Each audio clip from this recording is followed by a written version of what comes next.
I am sure that you know, if you are local, you know her work. And behind all the politics in this city, she has been behind for many years. And thanks to her, she transformed the whole landscape, of political landscape in Richmond, California. And her name is Gayle McLaughin. She's the former mayor of Richmond. Please welcome her.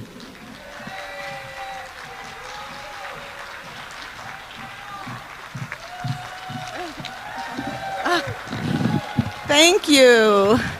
Thank you all very much. It's just such an honor to be here and to host this conference here in Richmond. You know, there's so much to learn and grow and experience from this really, really in-depth international conference. This Soil Not Oil conference is here in Richmond because of the great work we've done collectively. As you know, I was proud to serve as mayor over our beautifully diverse community from 2007 through January of this year. And during that time and going forward today, of course, we have made many breakthrough environmental initiatives. And as many of you know, we're also home to this big, giant oil refinery in Richmond, the Chevron Richmond refinery, which is the most productive refinery in the state of California, but also the highest greenhouse gas emitter in the state of California. But we've stood up to this oil giant again and again, and we are holding it accountable. And we've shown that big oil is formidable, but it is not invincible. So many organizations and coalitions of organizations and principled and concerned individuals know that in so many ways holding the oil industry accountable here in Richmond is ground zero. And we're proud to be able to move the ground in that realm. The city is now suing Chevron for the 2012 fire that occurred in our city. So we're proud to be doing that. Of course, that fire caused 15,000 people to seek treatment at local hospitals. And many of you also know that Richmond triumphed in the last election over $3 million of Chevron money trying to elect their candidates. But of course, the progressives prevailed, and we're going to continue to move forward a healthier and sustainable Richmond, holding those that are causing damage to our environment, to our health, and to our lifestyles accountable, to the people who run this city. I also want to say that in addition to holding the oil industry accountable, we pass cutting-edge legislation and bring forward innovative programs. We're a leading city of solar installation, are part of a community choice aggregate program for renewable sources of energy. We've banned unsustainable products like styrofoam, plastic bags, and most recently, and most recently we've banned glyphosate, also known as Roundup. So we know that we have this work to do, and we're not afraid to do it. But we also know that it comes by way of this collective group of community members and community organizations. So I want to thank groups like Urban Tilth. It's our premier community gardening group in Richmond. Richmond Grow, our leading, and I believe the first in the country, seed lending organization in the city and in the country. Seed lending library, so I want to thank Richmond Grow for that, and of course, like I said, Urban Tilth. We have many great organizations. Richmond Rivets, transitioning us into a better future. And add to this the environmental justice groups. You know, we have the Richmond EJ Coalition, which is made up of groups like CBE, APEN, the Sunshine Alliance, the Richmond Progressive Alliance, and Bay Area 350.org. So many great groups that are saying, Richmond, we are moving into a just, sustainable future. So it's just a joy and a privilege to have you all here in our city. It's amazing to have such distinguished scientists, farmers, environmental organizations, and activists, citizens sharing our collective concern and discussing all our victories, our challenges, and our innovative solutions. None of us is an island. Richmond and every community is but one group of people in the larger global family. This is one of the reasons while I was mayor, I went to visit the contamination of the Ecuadorian Amazon rainforest that Chevron is responsible for cleaning up. We are truly in this together. So yesterday, we heard many, many great voices and presentations, including last night's presentation by Vandana Shiva. Today we will hear many more great presentations and workshops. And I think the theme of this whole conference is that the future and the definition of our destiny is in our own hands. So let's continue to stand together against those who would continue to degrade our environment, our lifestyle, our health, our planet. And let's continue to stand together to show what a global community standing together for a better society, a better planet, and just a better set of relationships in how we relate to each other and how we relate to the land and the environment around us should look like. So thank you all for doing your part, and let's continue to stand together for a better tomorrow.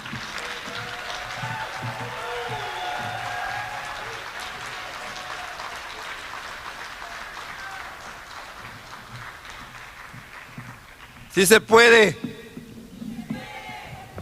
So now we have the first plenary is going to be facilitated by Adam Sachs. Adam, you want to come here? And I think he's expecting Richard, Dr. Seidler, and Lopez.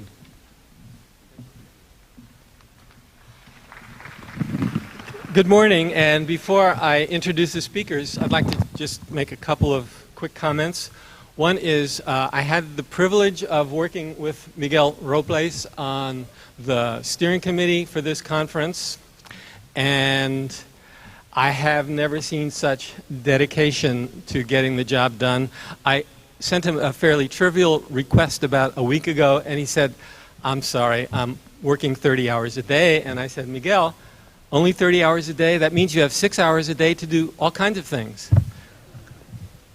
But anyway, here is the conference. It's been an exceptional conference, and we owe a big shout out for Miguel.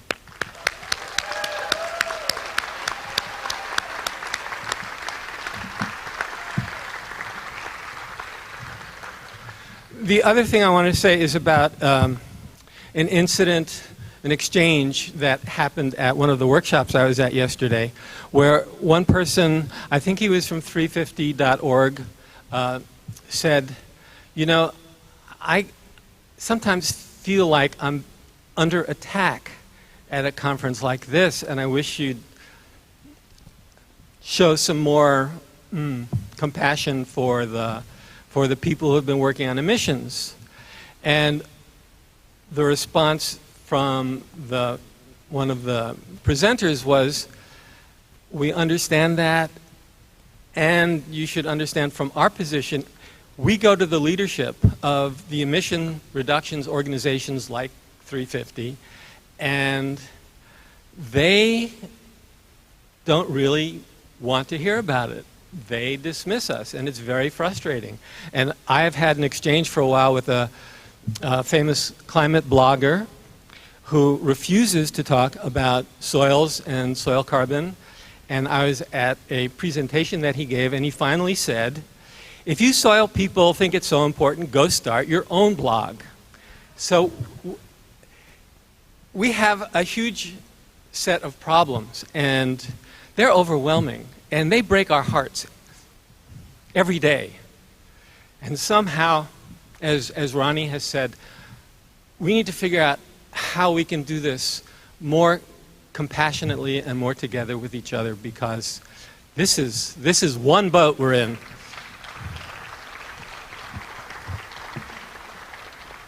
So with that, I would like to introduce to you Richard Heinberg, who is a journalist, author, and senior fellow at the Post-Carbon Institute. He is widely regarded as one of the world's foremost peak oil educators and has authored scores of books, essays, and articles, including some of the seminal work on society's current energy and environmental sustainability issues.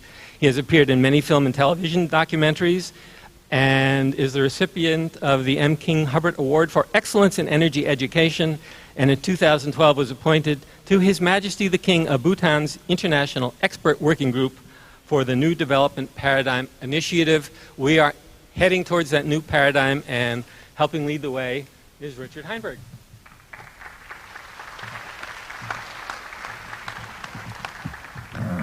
Thanks so much. For the past few years, energy policy in the U.S. has been in the grip of a dangerous illusion. And that illusion is that this country has plenty of oil and gas, that we can use this as a geopolitical bargaining tool and weapon, and therefore we really need to put off doing anything really significant about climate change. Well, where did this dangerous illusion come from? It came from the events in North Dakota, South Texas, Pennsylvania, other parts of the country, where unconventional resources of oil and gas have been produced in large quantities through the use of technologies including hydrofracturing and horizontal drilling. The proof is in the production, as I've heard a number of industry reps say in investor presentations. U.S. oil production has approximately doubled. U.S. natural gas production is at record levels due to these events. So what's the problem? Well, it's important to take a couple of steps back and look at the context for the fracking boom and where it all came from.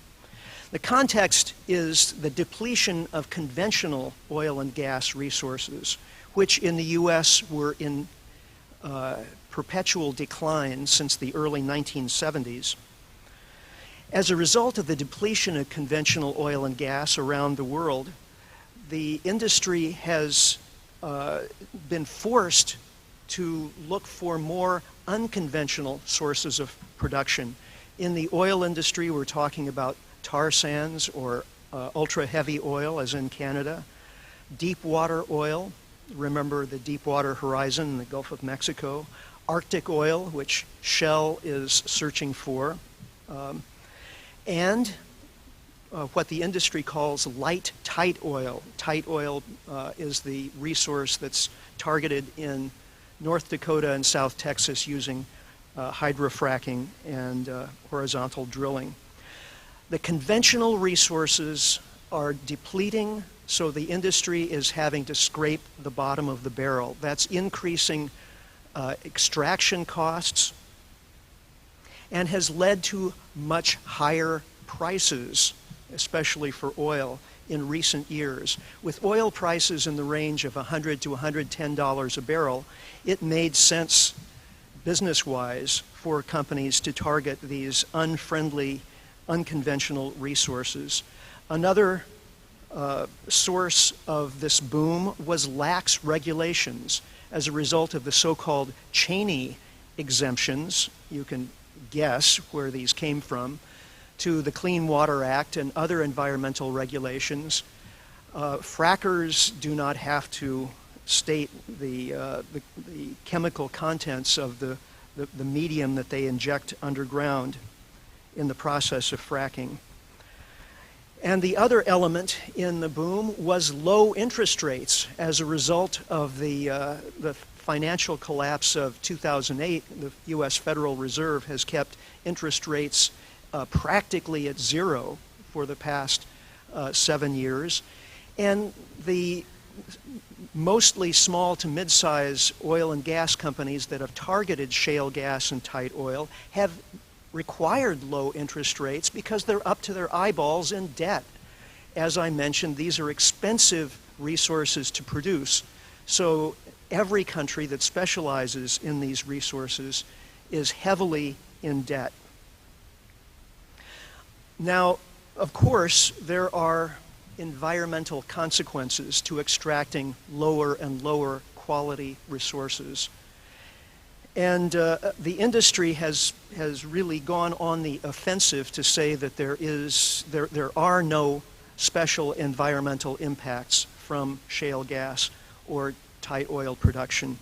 But the evidence is seeping out, as it were, and literally hundreds of citizen groups have sprung up across the country wherever fracking is taking place, mostly populated by ordinary men, women who have seen their lives impacted, in some cases even destroyed, by the environmental impacts of these practices. Air quality, water quality, human health, livestock health. The evidence is clear that all of these are impacted, especially where operators have cut corners, where well casings have failed. The industry has insisted that fracked natural gas is good for the environment because it replaces coal and therefore produces lower greenhouse gas emissions.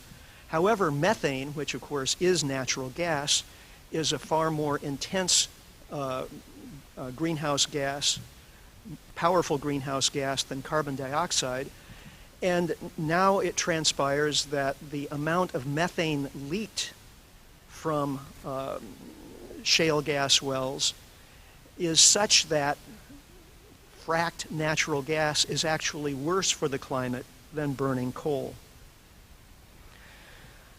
Nevertheless, once again, the proof has been in the production, so the industry has managed to turn aside most of these concerns, even with the help, I have to say, of the Environmental Protection Agency and other government agencies, which, after all, even the current administration is seeking to take credit for the U.S. oil and gas boom rather than to deter it.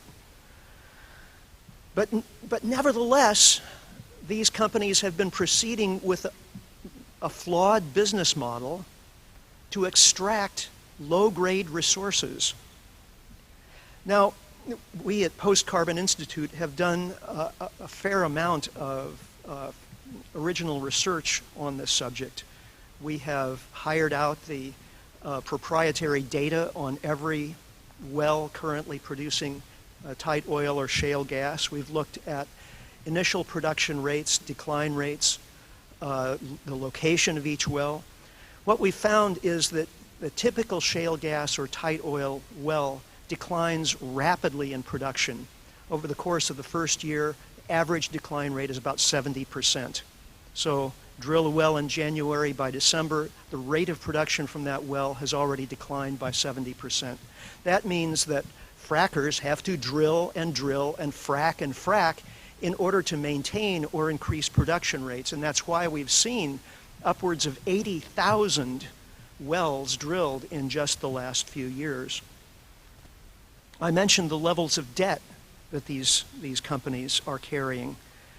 The drilling locations are limited in number. Some of these plays, tight oil and shale gas plays, or geographic areas where the geology is right, are quite extensive. The size of a state or two, or in some cases 3 states. But only within the core areas or sweet spots within those plays is drilling actually productive or profitable. And those sweet spots are often the size of a county or 2 or 3. Those are being drilled out very rapidly. Now, the industry produced as much as it could, as fast as it could, and it's actually shot itself in the foot as a result, overproducing oil and gas in the context of a global economy that is weakened from years of high oil prices. So that has actually resulted in a dip, a dramatic dip in world oil prices over the last 10 months. Now, with oil prices so low, nobody is making oil in the fracking fields. Nobody is making money in the oil fracking fields. Same situation generally with natural gas.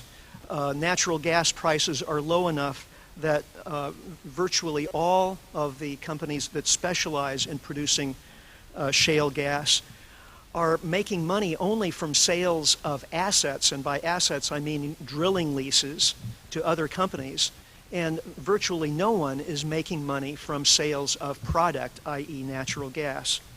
So the industry is in the process of consolidating, cutting costs wherever possible, which of course increases the environmental risks, and basically shutting up business. Currently in the U.S., oil production is now declining after several years of dramatic increases. Oil production is down by 300,000 barrels a day just in the last 2 months. This is the beginning of a new trend which will continue for many years to come. U.S. natural gas production, after increasing dramatically over the past few years, is flat and about to decline. All of the companies are struggling. Where do we go from here? Well, we've lost essentially a decade in terms of national energy policy. Rather than making a plan to get off of fossil fuels, we have made a plan to depend on fossil fuels for that much longer. We're not prepared for these events. We need a genuine national energy policy that recognizes as its first priority reducing as quickly as possible our dependency on fossil fuels. We also need a national and global plan to decarbonize the atmosphere while recarbonizing the biosphere. And I believe that's why we're all here today. Thank you very much.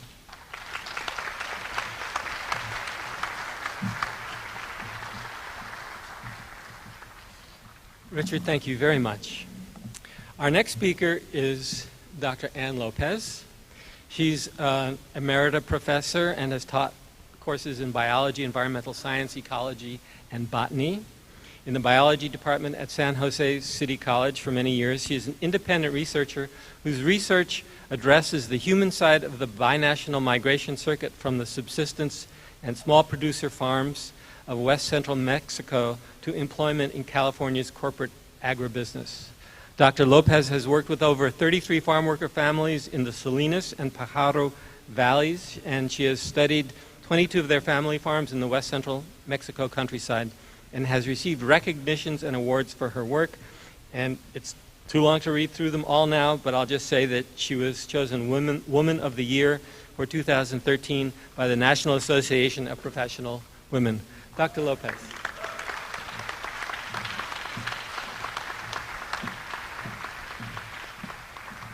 Well, thank you so much. It's just such a delight to be here with so many conscious and active people addressing so many different parts of the problems and issues that we hear about on the news all the time, but oftentimes feel disempowered to address. And since I've come to this conference, what I notice is somebody is addressing everything I'm concerned about, and that is a total inspiration to me. So I want to thank all of you for that. It's great.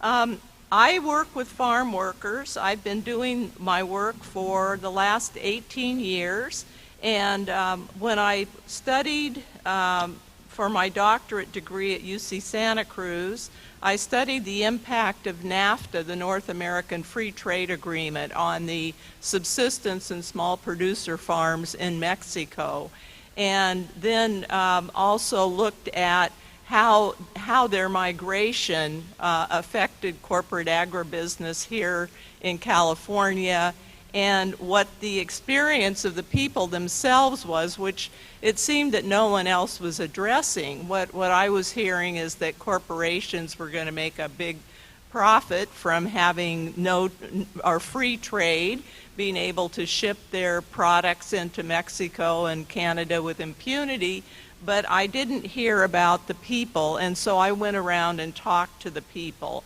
And I was so appalled by the human rights abuses that rather than direct my life toward teaching in a university, I decided to create the nonprofit Center for Farmworker Families and attempt to do something about what I felt were just gross injustices. I have discovered what I consider to be a framework of oppression that farm workers are caught in, and that has the same impact as slavery in the past, in the sense that in the past in the South, a plantation owner owned people, which for most of us would be considered reprehensible.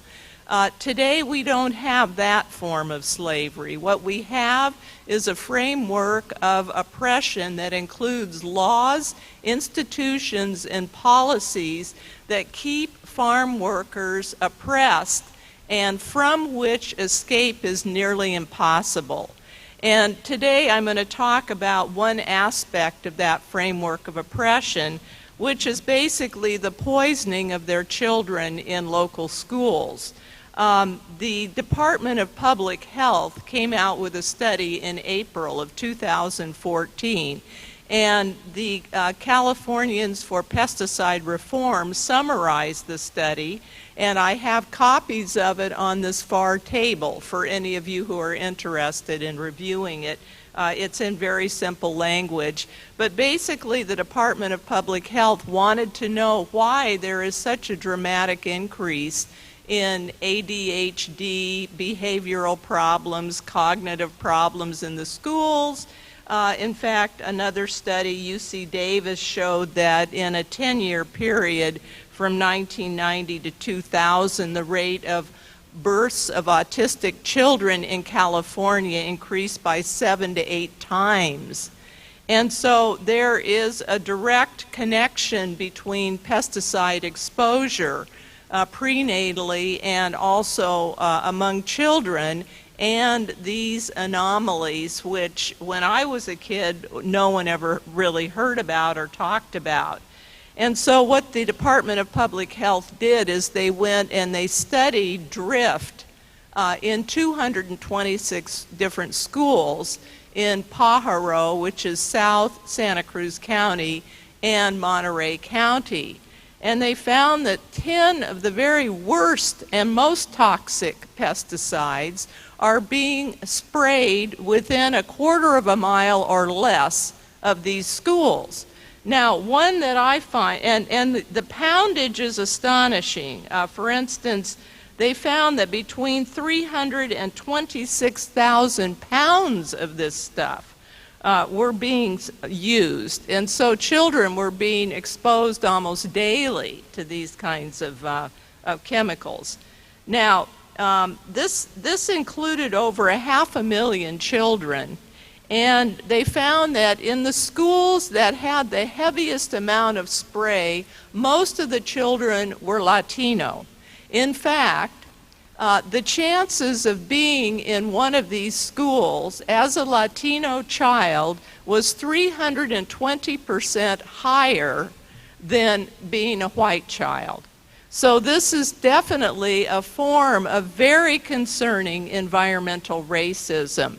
And I have another article over here written by Mark Weller, the president of Californians for Pesticide Reform, about this problem of environmental racism, where a specific group is basically neglected or targeted, or however you want to call it, and exposed to these horrible chemicals. Now, one that I have studied since I was working on my doctorate is an insecticide called Chlorpyrifos.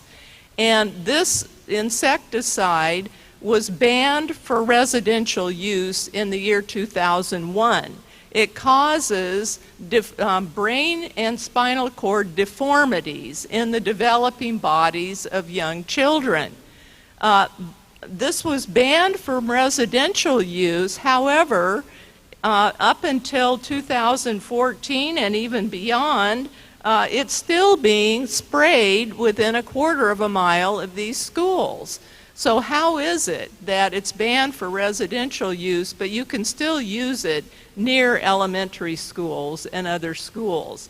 Another one is Chloropicrin Vomit Gas, they called it in World War II, because when they sprayed it on people, they would have to pull their masks off to vomit.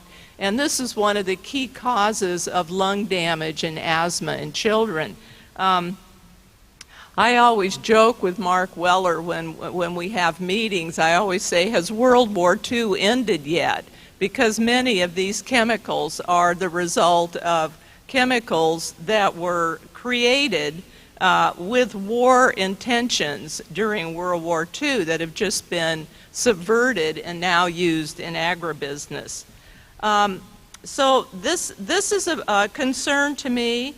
And then there's a list of other ones. Another one that I've been reading about that I'm very concerned about is glyphosate, and I'm delighted to hear that Richmond has banned it. Thank you very much. Yes. Almost all the studies coming out show that it causes a variety of horrific diseases, including the fact that if you are exposed to glyphosate, your chance of contracting the horrible cancer, non-Hodgkin's lymphoma, doubles.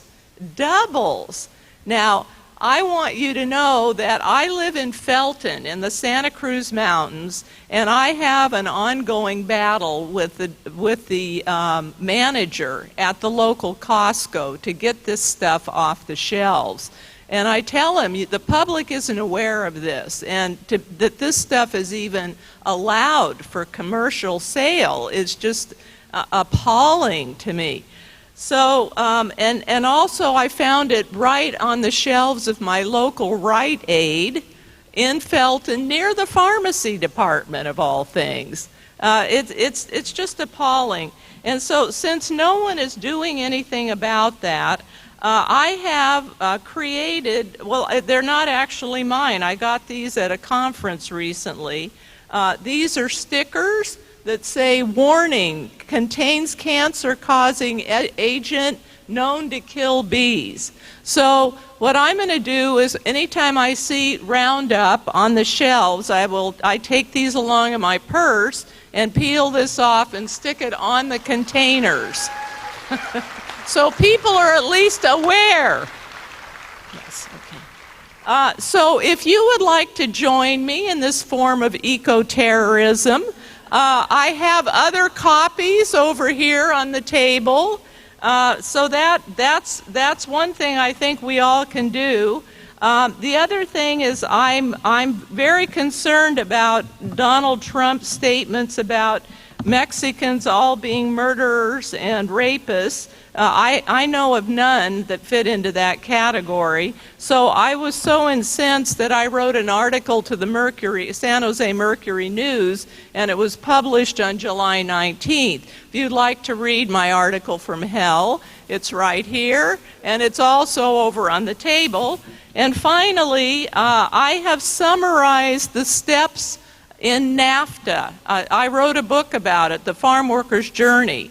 And I have summarized on this 2-page form all 18 steps to forced undocumented immigration to the United States. Clinton signed the Nafta Accords. I think we owe all of these people in this binational population who are experiencing inordinate suffering and pain. I think we owe them reparations for the damage that's been done to their biosphere, to their farms, etc. So if you want to speak intelligently to your friends, since the media certainly isn't educating people about this, take one of these. This has all the steps very concisely listed on how this process happened, and you'll be able to talk very intelligently about it. So thank you for listening, and I wish you all the very best in your efforts. Thank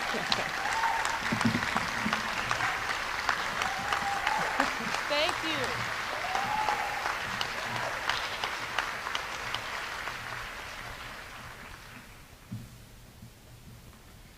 Thank you so much, Anne, for your amazing work.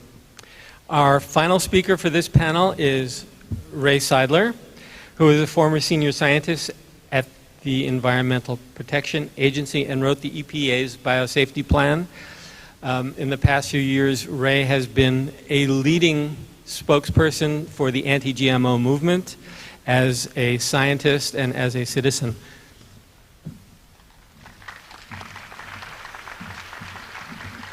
Thank you, Adam.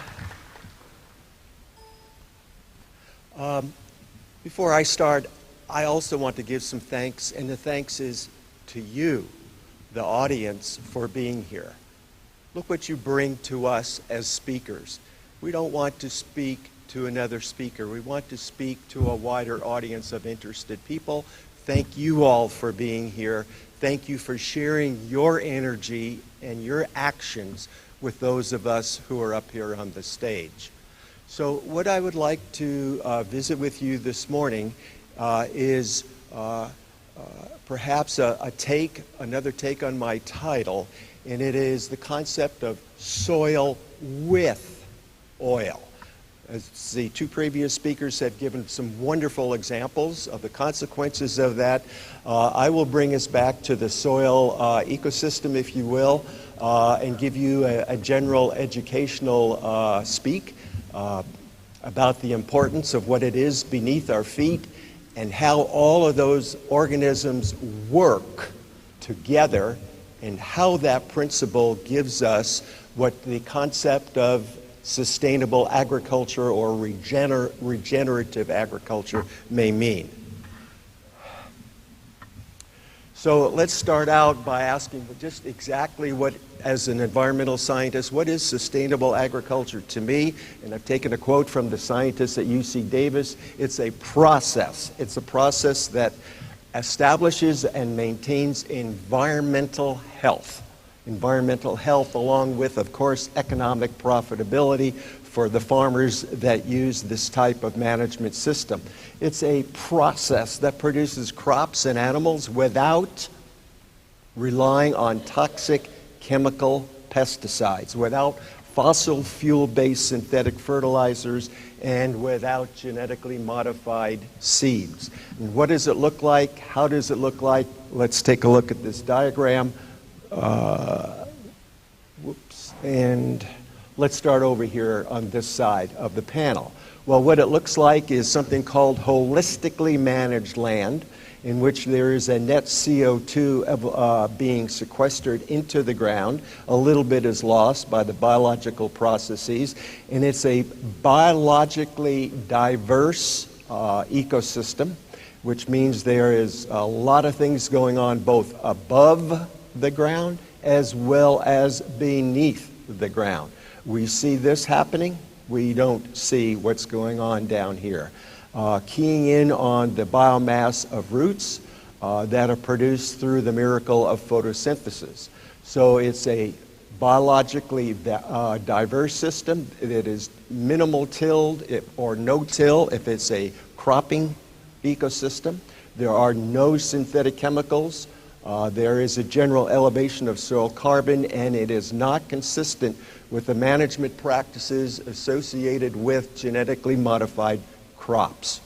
On the other hand, the conventionally managed land, at least in the United States cropland, where about 45% of the world's genetically engineered crops are grown, to the tune of 80 to 90% plus of our crops let's call it conventionally managed land with the use of synthetic chemicals. The soil is disturbed physically through deep plowing. It is a monoculture ecosystem, and it is consistent with what we see grown as GMO crops.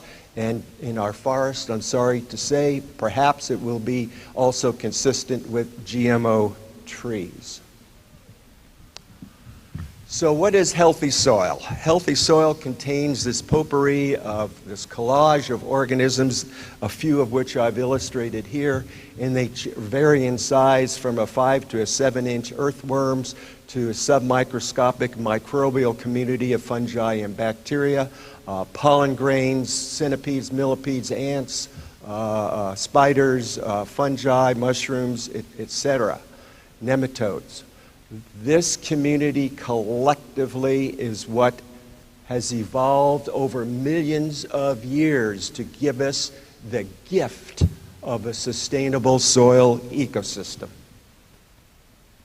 I want to, on this collage, let's concentrate just on this panel right here.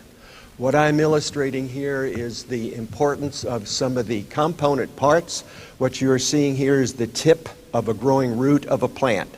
The tan structures, the curved structures, those are the bacteria that are intimately associated with, we call it colonizing the growing tip of plants.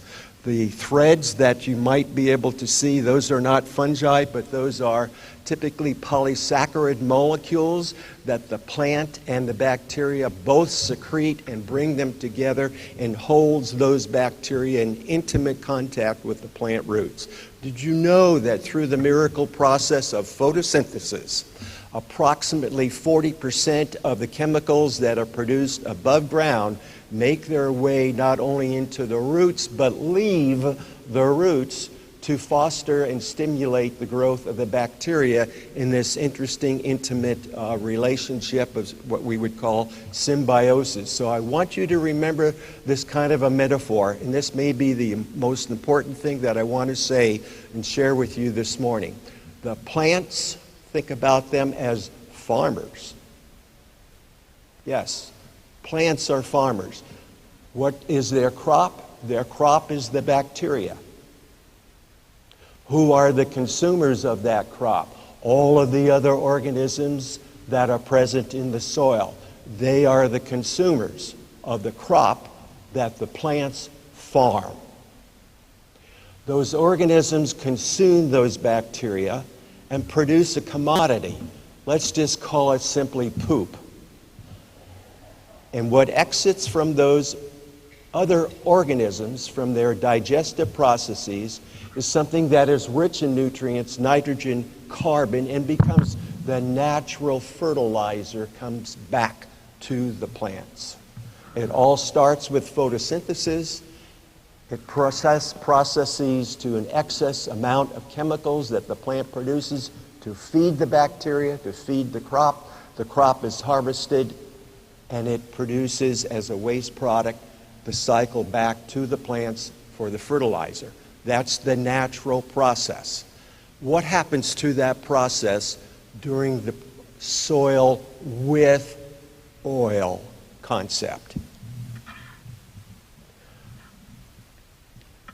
The soil food web of organisms is a very complex process, and it isn't just simply a matter of them being present or absent, but it's a matter of numbers and ratios to each other. These are 4 ecosystems. Let's just consider the first 2. The first one is a typical forest ecosystem, soil. And what's beneath the ground in the soil is a lot of fungi and a lot of bacteria. And by a lot, I mean like 3 tons of fungi per acre of soil, 6,000 pounds of fungi. And in the forest ecosystem, notice that the fungi almost always, if it's healthy, significantly outnumber the bacteria.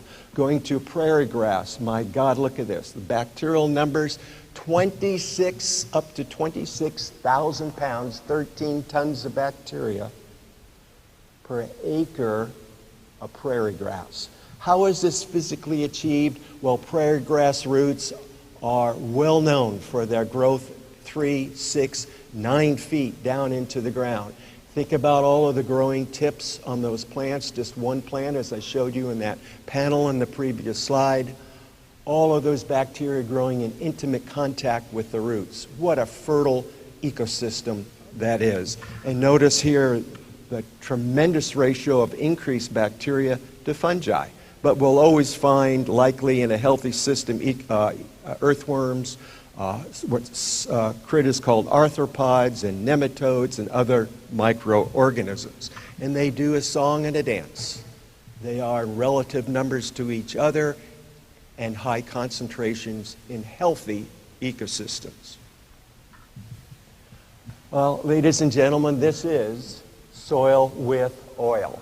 In industrialized agriculture in the United States using genetically engineered crops that are designed for one purpose, and that is to tolerate massive amounts of pesticide doses. And quickly, let me just draw your attention to this panel right here. What are these names? Isoxaflutol 2,4-didicam, glufosinate, and glyphosate. So far, you've only heard about glyphosate. I'm sorry to tell you that starting this year, there are a lot more chemicals now that are going to be used, that are being used because of the new generation of genetically engineered crops that can be directly sprayed, not around, not before they appear, but directly sprayed with additional herbicides. Of the 5 that are there, 2 of them are declared by international bodies as probable human carcinogens. 1 is a possible carcinogen. And the other 2, perhaps they just haven't been studied completely yet. So through the air, is that enough? I guess not. At the time of seed planting, additional chemicals, insecticides are planted with the seeds. Is that enough? Apparently not. Because there are now patents that we've discovered in which chemicals, insecticides are coated on the seeds when they're planted. And a lot of these are well known, and they're called neos or neonicotinoids. And the industry spokespeople through CropLife America have said, geez, this kind of seed treatment will reduce the potential of off-target exposure. It'll stay right on the farm associated with the plant. I'm sorry to say that's not the truth, as American scientists with the U.S. Geological Survey have shown. Those chemicals in rainfall and irrigation events move across the soil, exposing all of the soil food web components on the farm, off the farm, and even into the closest receiving stream to impact aquatic organisms that are preyed upon by birds. And according to scientists in Holland, some of those birds, when they consume those aquatic insects, succumb to the presence of trace amounts of neonicotinoids. And those of you that are familiar with the story, it's the DDT story all over again. Neonicotinoids have recently been shown by government scientists and followed on by academicians Tucker and Douglas to be significantly increasing in amounts in the last 10 years, at a time when industry is trying to claim that the amount of chemicals being used is going down. Down, down, down, down. Well, this doesn't look like a downer to me. That looks like an upper. So, friends, I'm going to divide this talk into 2 parts. I hope that this is sort of a self-contained component of it to explain to you what it looks like out there now in the fields of soil with oil. So this afternoon, or later this morning actually, at 11 o'clock in the Bermuda room out here, I'll finish the second part of this presentation to show you now the recent evidence, even from this year's scientific papers, what the effects of all of this soil with oil specifically can do and does do to the soil food web components.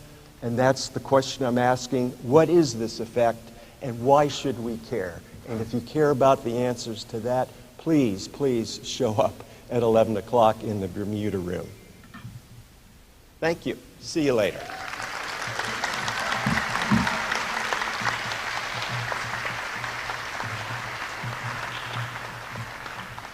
Thank you very much to our wonderful panelists, Ann Lopez, Ray Seidler, and Richard Heinberg.